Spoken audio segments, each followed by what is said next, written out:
You're listening to the Staging Sips podcast with Lori Fisher. This podcast is dedicated to helping real estate staging CEOs build healthy businesses that grow, flow, and thrive. Hello. Welcome back to the podcast. I am super happy to be with you as always. And today we are continuing on and we're growing upon our keeping in touch in a non-salesy way series that we've got going on here. And today we're diving into like the super actionable, what are you going to do to get your keep in touch campaign developed and built as you get ready to go out there. And I just want to say, I'm recording in the morning. I feel a little raspy, so hopefully that's not coming through too much on the episode. But if it is, I apologize. You're hanging out with me while I'm having my morning coffee. But before we dive in today, I want to read a really lovely testimonial that was left for us over on Apple Podcasts. So thank you so much to Fio Vegas, Italy, for leaving this. It says, a well of knowledge. The podcast is simply an incredible source of information, and it feels like I found the holy grail of all things home staging. Lori delivers in such an approachable and clear way that I'm constantly thirsty for more. I have learned so much in only a few episodes. Thank you for your work, Lori. Well, you are so welcome, and I'm so appreciative that you took the time to leave that review for me. Thank you so much. So today, let's dive in and teach you even more. Hopefully today is just one more episode where that's how you feel when you come out of it. Okay. So in our last episode, we talked about the energy of contribution, because when we start to keep in touch with people, we're essentially increasing our visibility, and that can be super cringy for people, super uncomfortable. Our brains definitely want to revolt when that happens. But if we can get ourselves into the energy of contribution, thinking about the person on the other side who needs to hear from us because they are in a situation that requires our gifts and skill sets, that helps so much more. So we definitely, if you didn't listen to that episode, please go back and listen to it, because it's very foundational to your keeping in touch campaign, because this in the very beginning is a mind game more than anything else.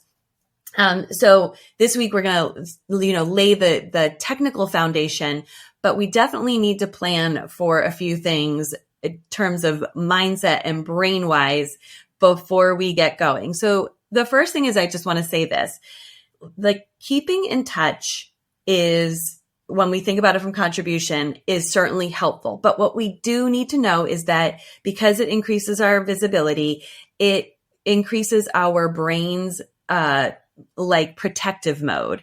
It's very triggering. And so for many of us, our brain wants to keep us small. So the minute you start to go create the email, create the social media post, whatever it is you are deciding is your keep in touch platform, your brain is going to likely send up all kinds of warning signals like, this isn't good enough. I don't know what to say.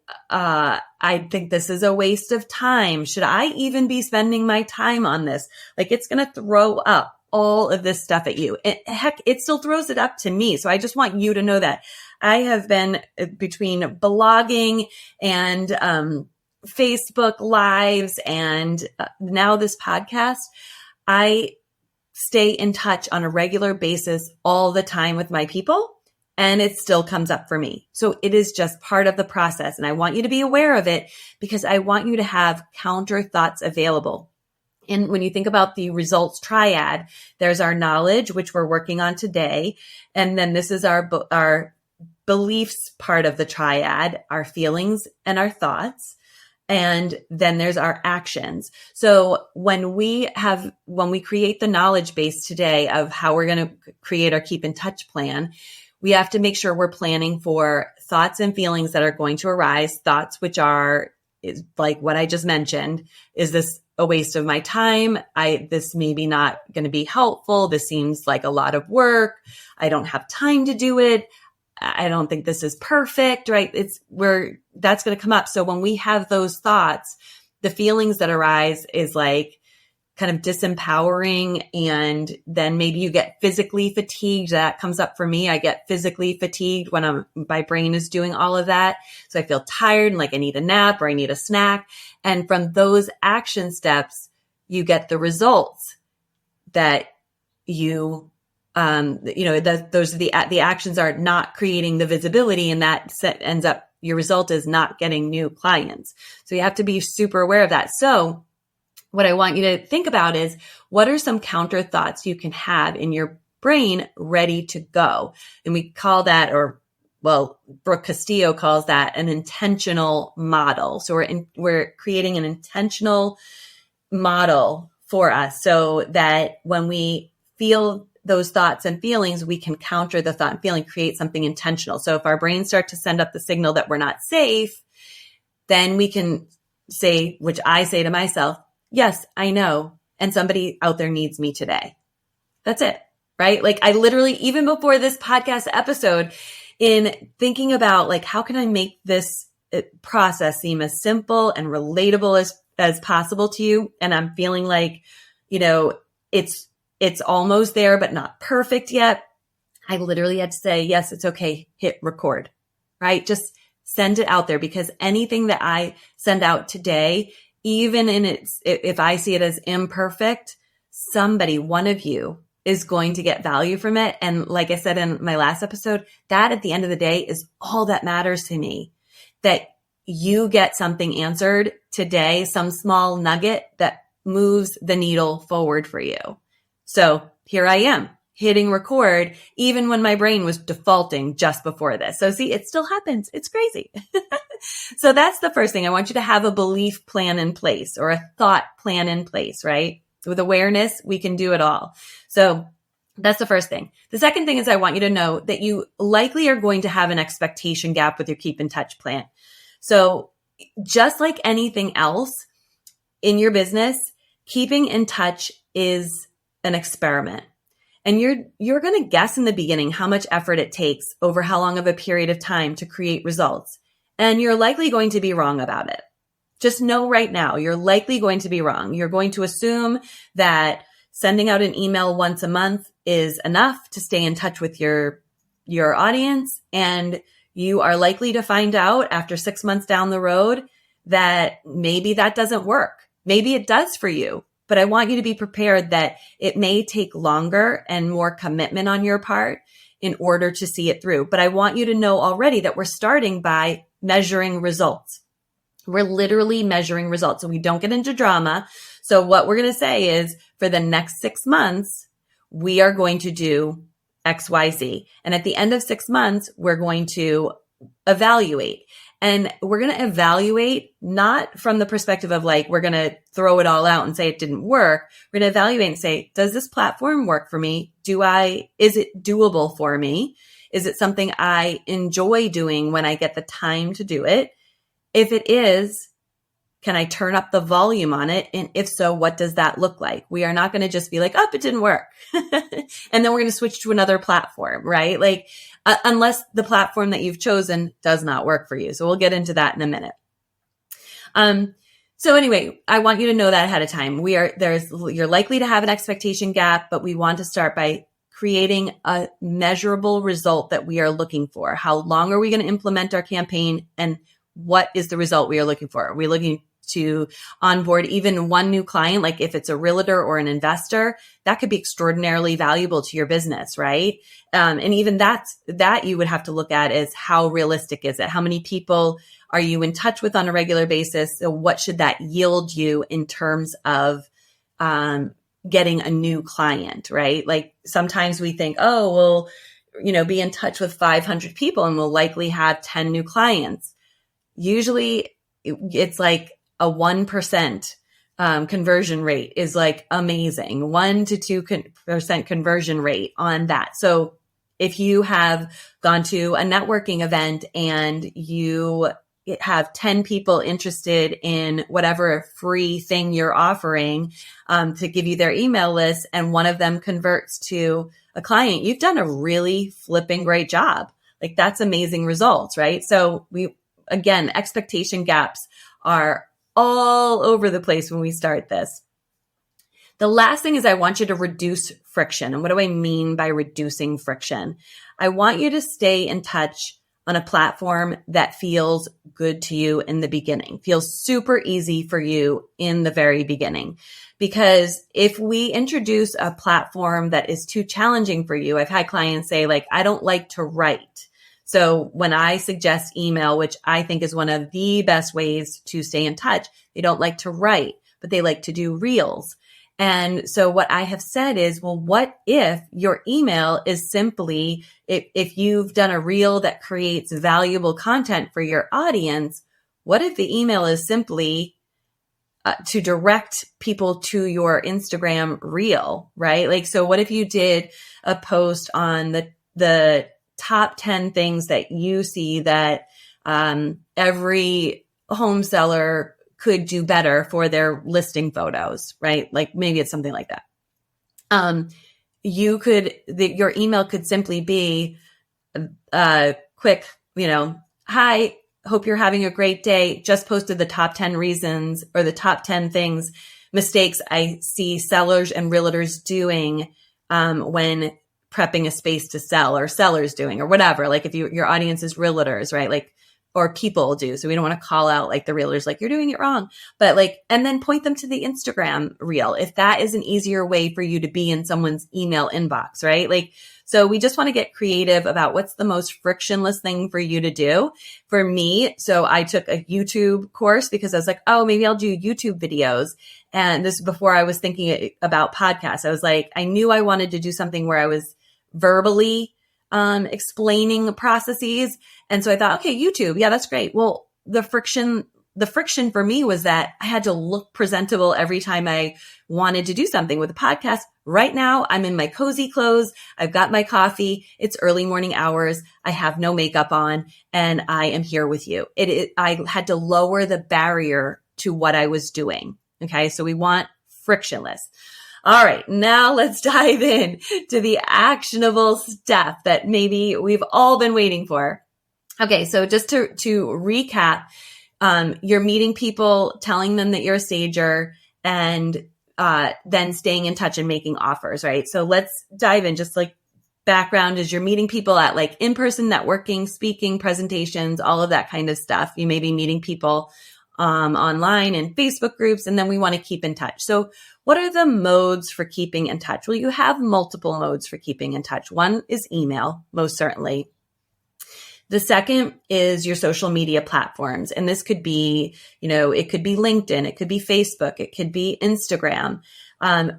It could be lives, it could be static post reels. Like you have a variety of things to you. What I want to offer to you is that we want to think about, first of all, what is working for you right now? So step one is like, you've got all this, cornucopia, as it were, of options. What's working for you right now? What's like the one platform that you feel like makes the most sense for you? So like, I know for me, I want to offer help in the Facebook groups for our community, but I'm rarely on Facebook, even just personally, I'm rarely there. I prefer to be able to verbalize what I'm thinking.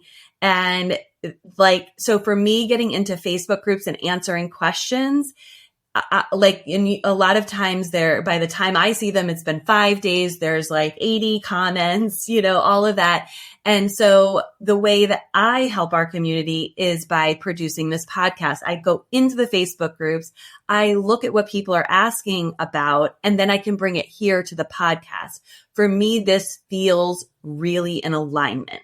And that's what I want you to discover. And again, it will be an experiment. You will think that there's a platform that works for you. You'll think that maybe blogging, you love to write and blogging is the way to go. And then you do that for a period of time and you're like, oh gosh, but blogging, like it requires, more research than I was expecting, or more time, or whatever the reason. Everything is an experiment. So for me, I blogged for years because that's the vehicle I had available, was keeping my blog current and ready. But as soon as I heard podcasts for the first time, I knew immediately like, oh, eventually that's where I want to go, because I had done in the beginning of my business teleconference calls along with my blog posts like crazy. And I loved doing those, even if I only had a couple of people on. I just really liked that format of being able to verbalize my thoughts and feelings. So when podcasts and of course the advent of like YouTube and podcasts came along, I felt like those could be right fits. And then, like I said, friction with YouTube in terms of just having to be put together and not feeling like that. So podcasts became the answer. So that we want to start with like that. What's working for you right now?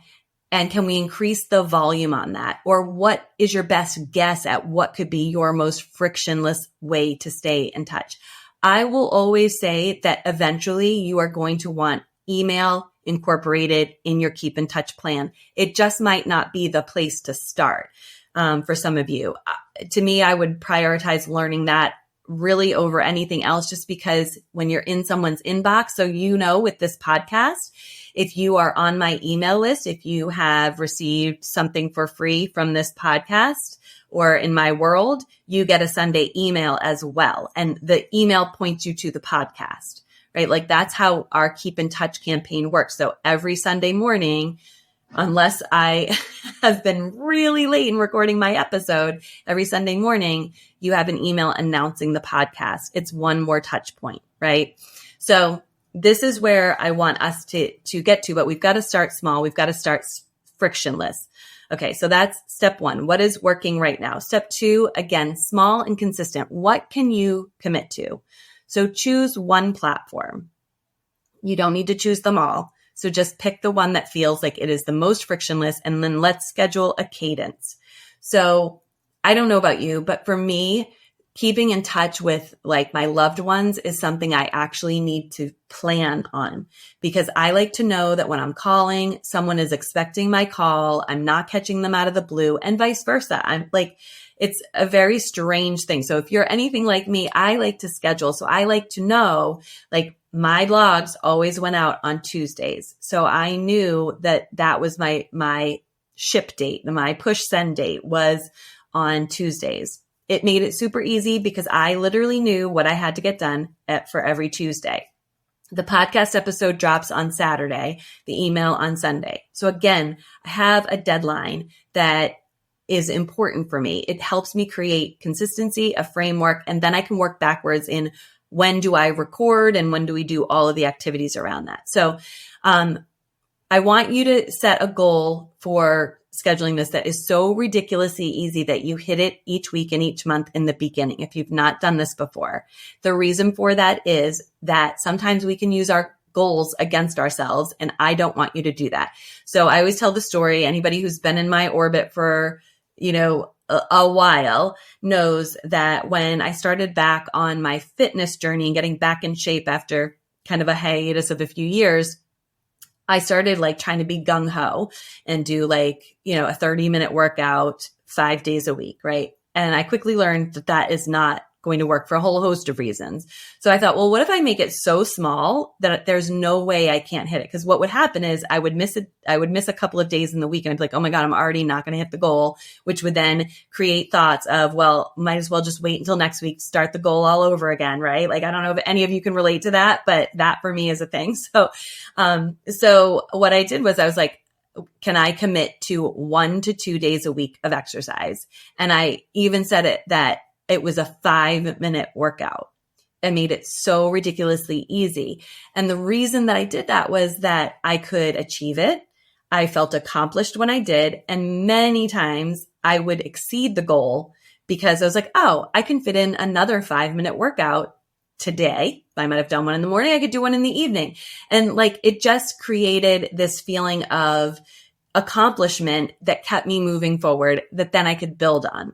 A lot of times what we try to do is we're going to do all the things, and then we do none of the things, and then we feel bad and we continue to do none of the things. So I want you to be successful. Like I said in last episode's podcast, I want you to be so successful. Like if you walk away today with one little nugget, it has been worth it to me. And if this is it, yay, awesome, nailed it.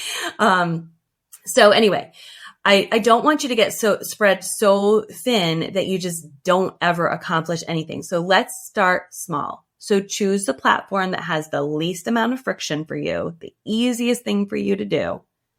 And then let's create a goal of, even if it's like a reel, I know they say like 3 times a week or 5 times. I don't even know what they're saying at this point. I don't really care because that is not my place, right? That's not my biggest way to keep in touch with my people.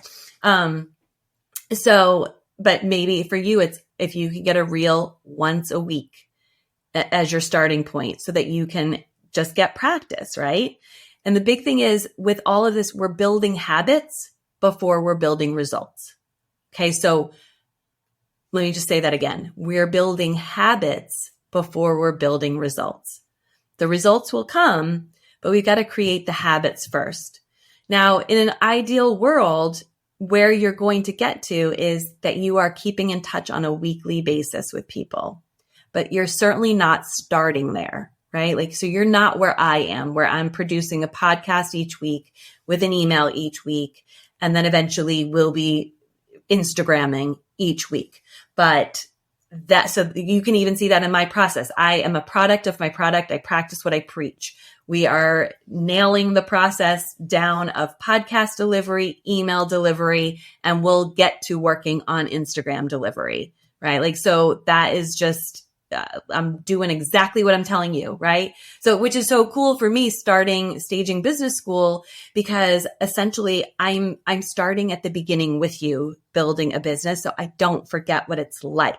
I just am starting now with a whole fresh set of tools in my tool belt from building Rethink Home Interiors and having that run on autopilot without me. So I have that skill set that I'm bringing here. So, same thing with my Keep in Touch campaign. It's got to be, I have to get one plate spinning before I get the next plate spinning. And that's all I'm asking you to do. Okay. So step 2 was small and consistent. So what's working right now? What can you lean into?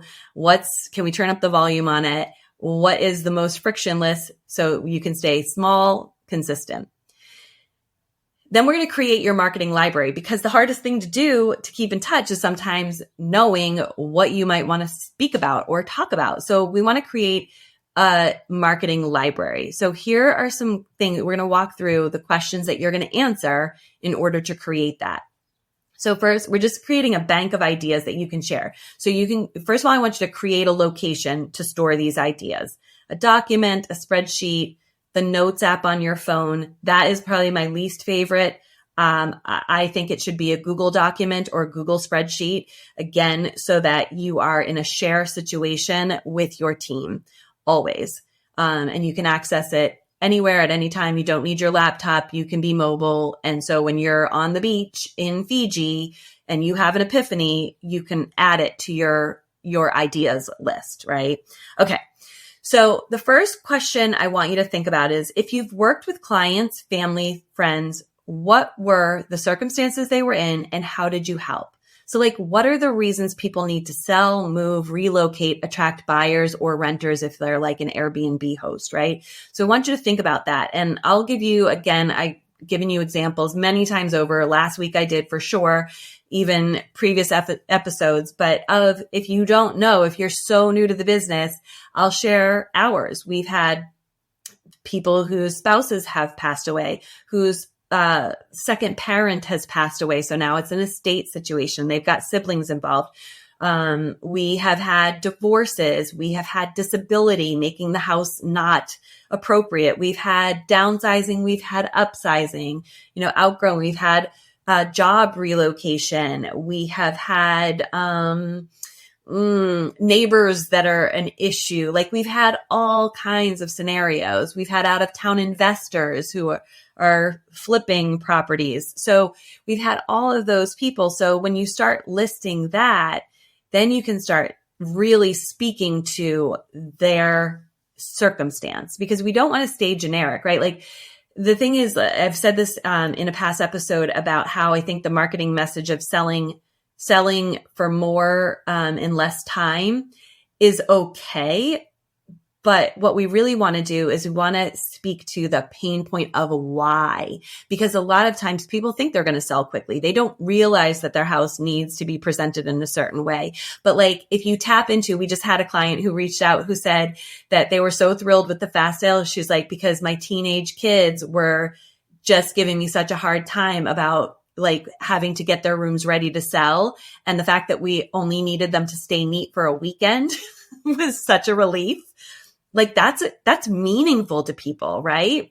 Like we had a family, this again, speaking to the teenage kids, where the son, like the parents like had totally abdicated, like their ability to get into this kid's room. Like he was not even allowing them permission to access his room for a long time. And we needed consent to get into the kid's room to be able to tell him, we had to tell him what he needed to do. He took care of it. He actually did a phenomenal job, but the relationship had been so challenging for this family that they really needed us as the intermediary.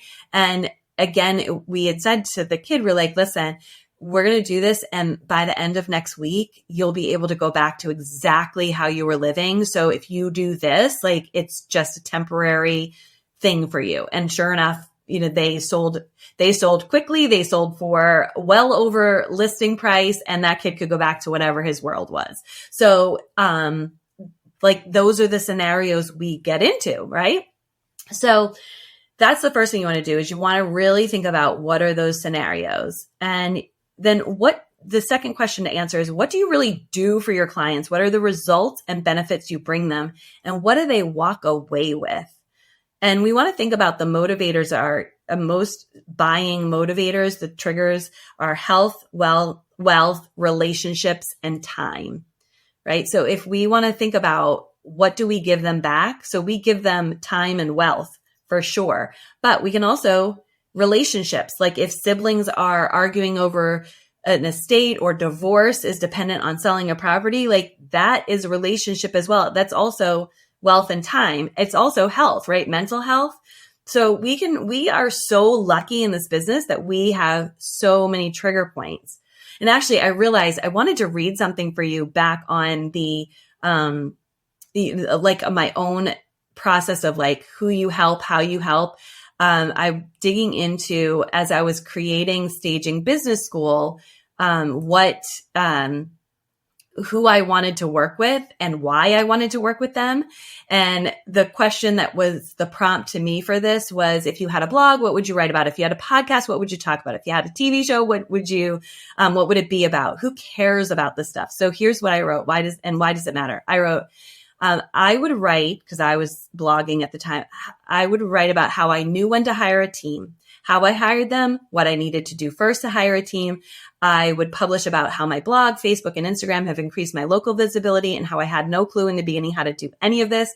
I want to walk them through turning their businesses into ATMs with digital products that work for them when they sleep. I would blog about productivity, how I've had to get to know myself better in order to grow my business. I want to talk about the business owner and money mindset goal. And why does this like light me on fire? I said it lights me on fire because we don't have any true staging business development training for people who are in the toddlerhood and childhood years of their businesses. And when they reach out for support in Facebook groups, they're often met with very judgmental opinions from tenured stagers. I also think that my industry will be served better by people learning about online strategies. And what lights me up is seeing people progress, teaching that what I'm learning, especially all of this digital stuff. So this is kind of crazy because I went back to look at this. I wrote this in 2018 about the seeds of Staging Business School and didn't know at that time for sure that I would be doing a podcast, but it's kind of wild, right? Like this is actually what I am doing. So I built upon this, right? So that's what you can be doing. So that was just an example of it. I just got a kick out of that as I was doing my research for today's episode about how I've done it over the years and how I'm doing it now. And I just thought that was really cool. So anyway, if you were to help one person today, here's your next question. If you were to help one person today, what advice would you give them about your company, your process, and how you help? Okay. So this is really part of like what's our proprietary process? What's kind of unique about us? Sometimes that can be hard for us, but if you were just able to tell one person what's cool about your company or your service and how you help people, I think it's easier to think about it that way versus like what makes you unique or your business unique. So many of us don't realize we're unique, but like what would be cool about it? Like, so in our case, what's cool about our business, or what I think has been cool about our business, is that I created a process, and then I have trained my staging team to follow my process. So it doesn't matter which one of our staging professionals that your client is scheduled with. They are going to get the same rethink process, and they're super nice. They're super fun. We make it super, super relaxed. And we create comfort to stage. That's huge, especially with our evals and our occupieds. We create comfort for the client to want to stage, which helps them get better results. And we energetically shift the house. Like, it's so fun. Like, people actually love our list. We can give them like an 8-page list of things to do, and they thank us for it. Like, that's what makes our team special. And that's what makes our work special. In addition to the fact that we get results and we cheer you on in social media, and we send out your listing to our huge list of real estate professionals on our email list. So we're getting eyes on all of your properties. So that's really fun, right? Like, that's a really fun way to think about it. So when we communicate with our email lists and our potential realtor clients, because that's mostly our client, our wheelhouse is realtors, those are the things we share. What makes us so fun to work with? Why your clients will benefit and why your business will benefit from partnering with us? Because we make it fun. And then your clients talk about you, right? So that's your next prompt.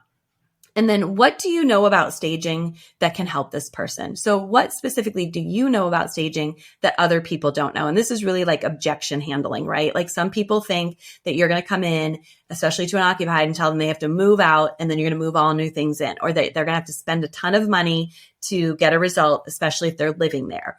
Or that staging is expensive and it doesn't have a return on investment. Like, those are all the things that we know. So those are all things that you're going to write about and list in your keep in touch, like bank, like your library, your marketing library, your bank of ideas. Just write them all down.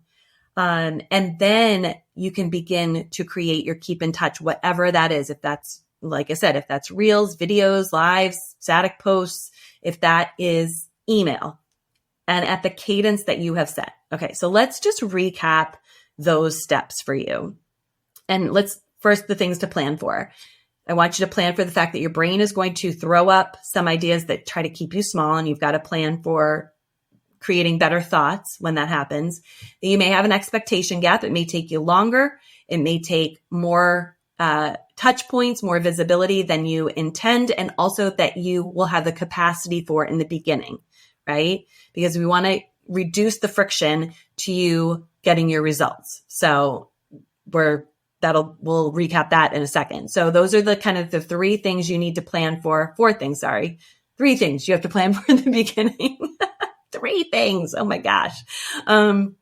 Okay. So those are the 3 things you have to plan for. So step 1 is what's working for you right now. What works for you in your personal life in terms of, how do you stay in touch with people, and what could be working for you right now if you've already got a semi keep in touch plan in place, and how can we up the volume on that? Okay. That's the first one. Step 2, small and consistent. What can you commit to? What is the most frictionless platform you can use? And what is the most ridiculously easy goal you can set that you will achieve so that we build your habit before we build your results, right? That's step 2. Step 3 is creating your library, your bank of ideas.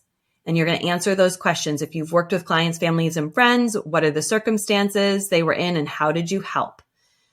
What do you really do for your clients? What are the results and benefits you bring them? What do they walk away with? And remember, we're thinking about those motivators: health, wealth, relationships, and time. If you were to help one person today, what advice would you give them about you, your company, your process, and how you help? What do you know about staging that can help this person? Okay. And you're going to brainstorm all these ideas around each of those questions. And then what you're going to do is you are going to start to create the bank of keep in touch. Okay. So we're going to talk about batching next week so that you don't have to sit down on a weekly basis to create your content. You're going to sit down and create batches of content. Okay. That is your sip for the week. I look forward to seeing you next time. Bye for now, everybody. Thank you so much for listening to the Staging Sips podcast. If you love what you've learned here today, please take a minute to rate and review it so more staging business owners can find us.